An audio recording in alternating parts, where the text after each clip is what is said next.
Presented by SMS Dhamal.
दीवाना के ऊपर देखनी कि सब बीतेंगे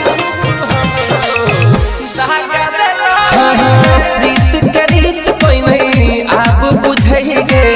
दीवाना के ऊपर देखनी कि सब बीतेंगे सपना टूटल हमर शीशा बन के चल जब दोसर के डोली में चढ़ के बदला के हाल बुरा कर जाई गे